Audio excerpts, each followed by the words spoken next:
So ayun, hello guys, good morning. Today is Thursday. So bumili tayo ng liempo for lechong kawali. Wala tayong nabiling slab ng liempo. Bumili lang kami ng sliced liempo. Tapos ibuboil ko na lang siya. Season ko ng salt, pepper, garlic, peppercorns, at saka bay leaf. Then papalambutin for siguro almost 45 minutes to 1 hour. Then saka siya ililechong kawali.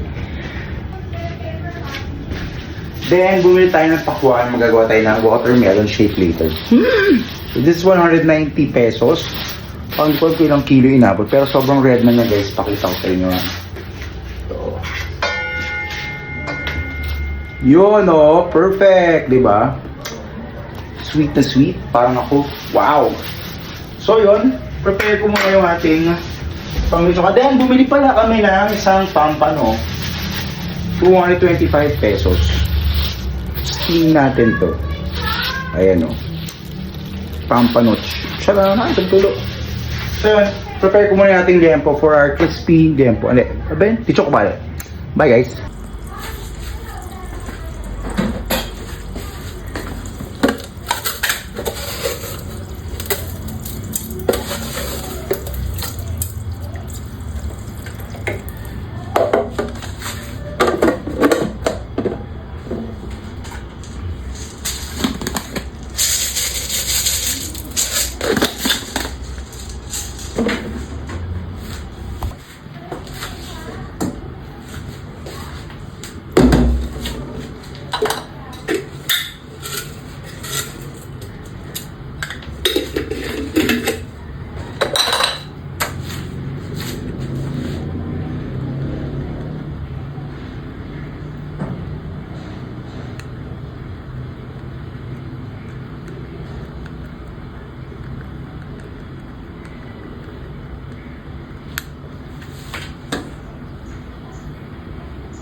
yun. Luto na yung ating pork belly, pork liempo. So, alay ko siya sa plate. Then, si-season ko siya ng salt ulit para mas perfect. Then, prepare na tayo agad ng pan. Hindi ko na siya i-rest. Then, prito na tayo. Pero hindi, anong oras na ba? Mag-11 pa lang. So, madali lang ito mga 1 hour maluto. So, i-rest ko siguro mga 1 hour. Mga 12 to 1. Pas 12, ito-fry ko na siya. So, balikan ko kayo guys. So, ayun, mag-preheat na tayo ng pan para sa ating lechong kawali. So, at least pasensya na kayo sa mga pan natin, ha. Ang brand nga to. Tefal to. Ayan guys, so Tefal, oh. Tefal. Naluma na lang ng karanasan ng experience sa pagluluto. So, yun. Pahit lang tayo. Then, kukunin natin sa freezer yung ating i-rest na pork belly for lechong kawali. So, yan. Na-rest na siya sa freezer ng 30 minutes. So, now, add tayo ng oil.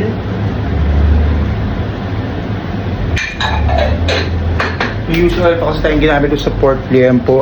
Chicken na frinay natin last time. So, ngayon ay add na lang tayo ng bagong oil. Actually, konti na lang din siya. So, need ko lang bukas na another oil.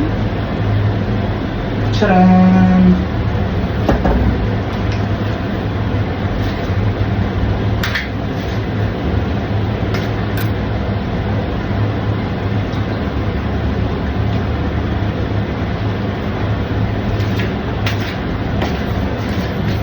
So, yung prito natin yung pan sa yung oil. Then, start na tayo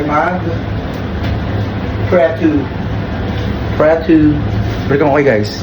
Ayun, so need natin ng super init yung mantika.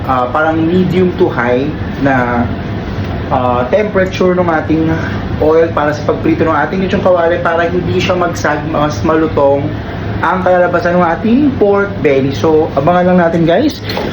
Siguro mga ilang minutes pa to.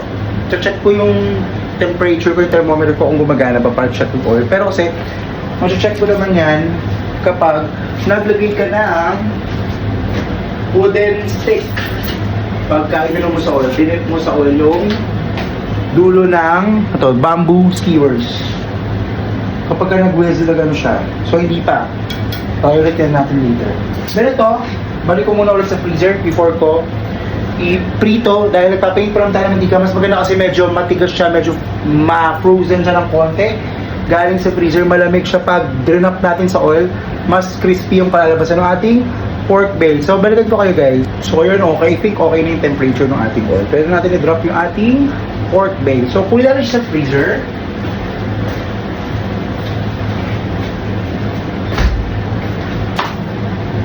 Yan.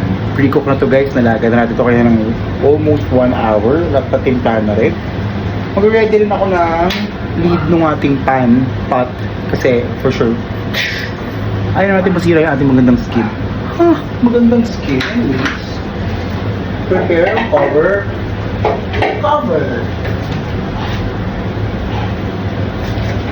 Check yung tubig, saglit.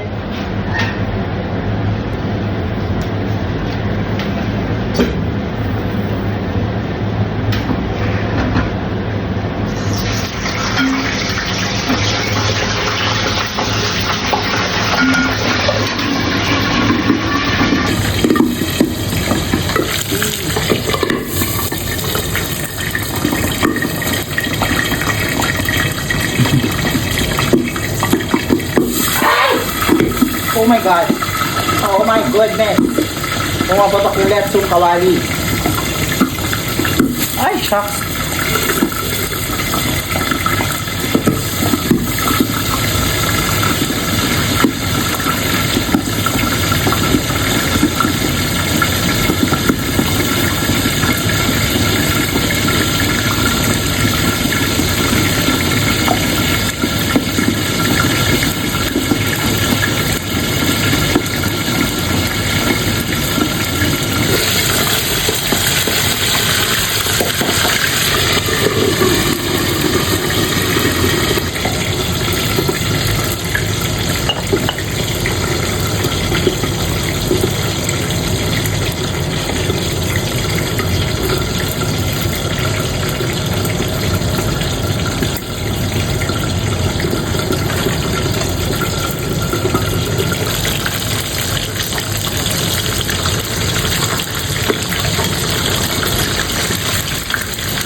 Ulit-ulitin ko sa'yo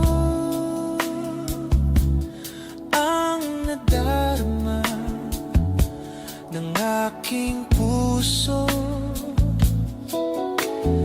Ang damdamin ko'y para lang sa'yo. Kahit kailan may hindi magbabago. Ikaw ang laging hanap-hanap sa gabi't araw. Ikaw ang nais kong sa tuwi na ay natatanaw. Ikaw ang buhay at pag-ibig, wala nang ang iba. Sa aking puso'y tunay kang nag-iisa.